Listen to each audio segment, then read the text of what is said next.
তোমার শরম লাগবে না? তোমার মৃত্যুর পরে মানুষ বলবে যে ভয়ে ভীত হয়েছে, ঈমান গ্রহণ করেছে, আসলে সে কিন্তু মুসলমান হবার কথা ছিল না। আবু জেহেল নিজে বলতেছে, তখন তিনি বলছিলেন যে শোনো বাতিজা, দাউতানি ওয়া জামতা আন্নাকা সাদিকুন, তুমি নাকি আমাকে যে বলছো আমিও জানছি সত্যবাদী।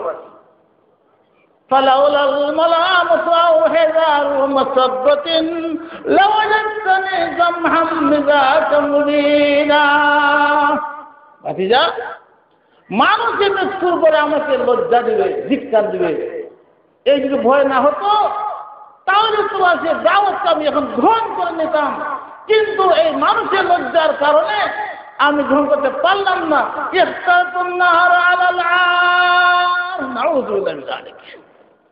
উনি সে বলে দিল, তোমার কথা অনুযায়ী যে জাহান্নামে আমার জ্বলতে হয় সেটাও ভালো, মানুষ আমাকে আর লজ্জা যাতে না দেও। নাউজুবিল্লাহ।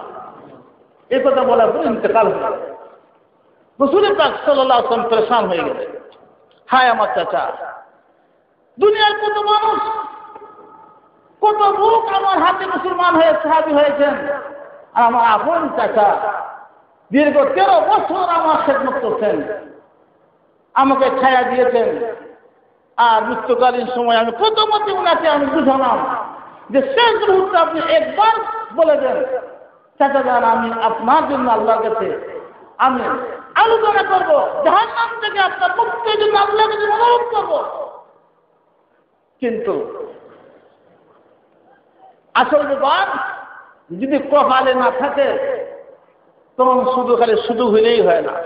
হ্যাঁ, ইসাআদত বজুরে বাজুয়েনি, ইসাআদত বজুরে বাজুয়েনি, তানা বখশদ খুদায়ে বখশিন্দায়ে। ইসাআদত বজুরে বাজুয়েনি, তানা বখশদ খুদায়ে বখশিন্দায়ে।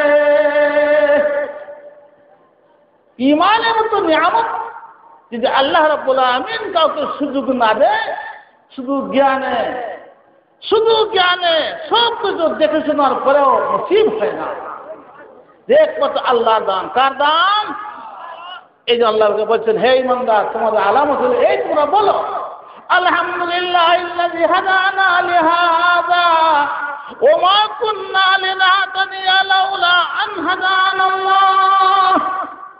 আল্লাহ যদি আমাকে হেদায়েত না করতেন আমি কিন্তু হেদায়েত ইসলাম ঈমান গ্রহণ করতে পারতাম না।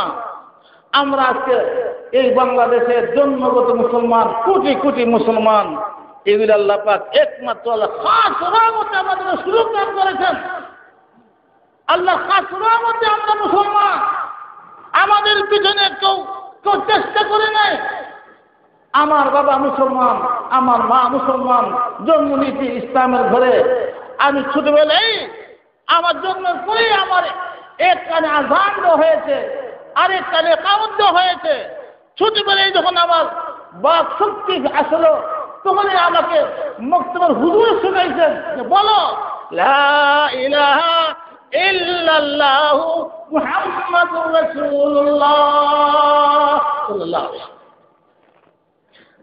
এই জন্য বলেন যে আল্লাহ শুকরিয়া করেন যে আমরা সব আলহামদুলিল্লাহ, আমরা এই মুহূর্ত পর্যন্ত আমরা মুসলমান। বলে আলহামদুলিল্লাহ, দিন থেকে বলে আলহামদুলিল্লাহ, আলহামদুলিল্লাহ। ভাই ও দুস্থ বুজুর্গ, আল্লাহ পাকের নিয়ামত অসীম। ইন তাউদ্দু নি'মাতাল্লাহি লা তুহসুহা। আল্লাহ নিয়ামত অসীম নিয়ামত, যে গণনা করতে চাও গণনা করতে পারবে না। প্রশ্ন নেই, আমি মানুষ হিসাবে জন্ম নেওয়া অর্থ নিয়ামত। ইসলাম গ্রহণ করা, মুসলমান হওয়া আল্লাহ পাকের দান, ভোগ বড় নিয়ামত। ঠিক? এবং আপনি আমি সুস্থ অবস্থা আমি যেমন আছি, আমি উন্মাদ যেমন না, পাগল না, সুস্থ, এটা আল্লাহ নিয়ামত। ঠিক না বেটি? আমি এখন আমি সুস্থ ভালো আমি আছি, আল্লাহ পাক আমাকে ধন দিয়েছেন। আল্লাহ পাক আমাকে জ্ঞান দিয়েছেন, এটা বহুত বড় নিয়ামত। যারা বয়স্ক হয়েছেন, বিয়ে শাদী করছেন, আল্লাহ পাক আপনাকে বিয়ের সুযোগ করে দিয়েছেন, এটাও একটা নিয়ামত। চিন্তা করে দেখেন, আল্লাহ আপনাকে সন্তান দিয়েছেন, এটা বহুত বড় নিয়ামত। এই সমস্ত নিয়ামতের সীমা নাই।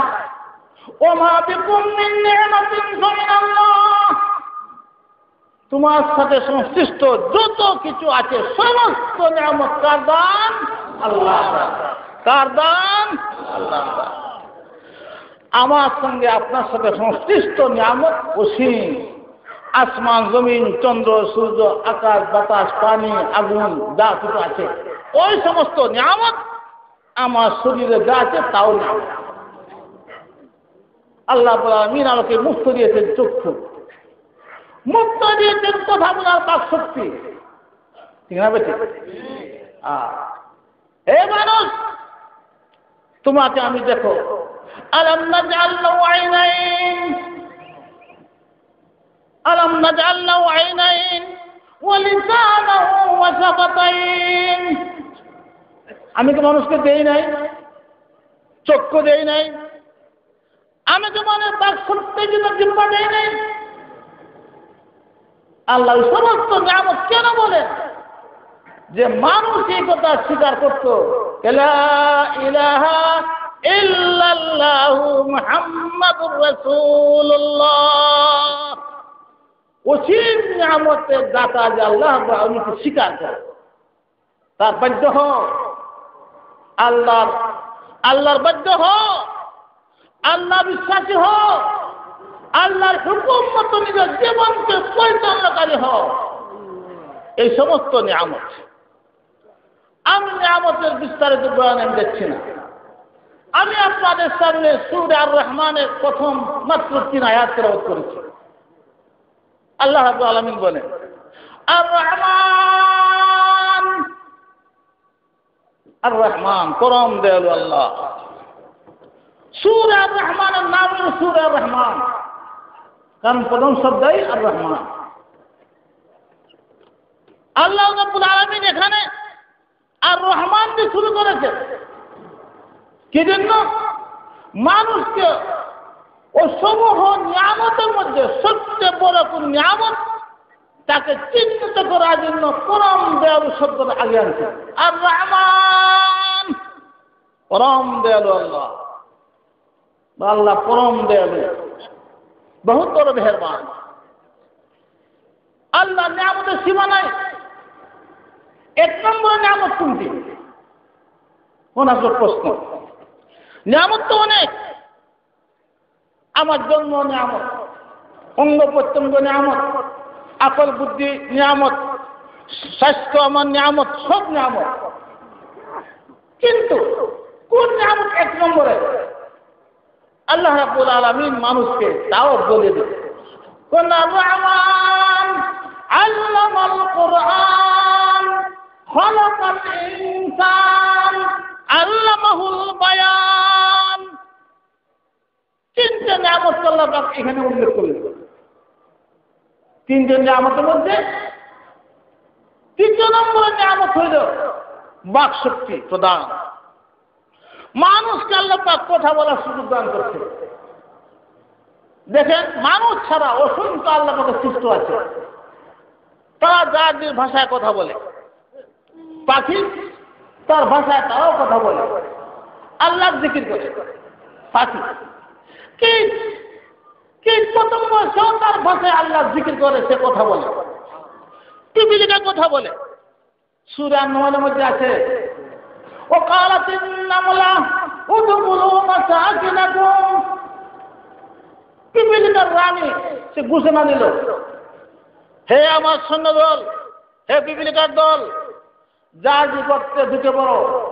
বলে কারণ সুলাইমান আলাইহিস সালাম আসতেছে। সুলাইমান আলাইহিস সালামের বিশাল বাহিনী, সে বাহিনী এদের পায়ে পিষ্ট হয়ে তোমরা ধ্বংস হয়ে যাবে। হে পিপিলিকার দল, তোমরা গর্তে প্রবেশ করো। এই কথা বলল পিপিলিকার রানী ওয়াকালাতিন নামলা। এই যে ছোট্ট একটা পিপিলিকার রানী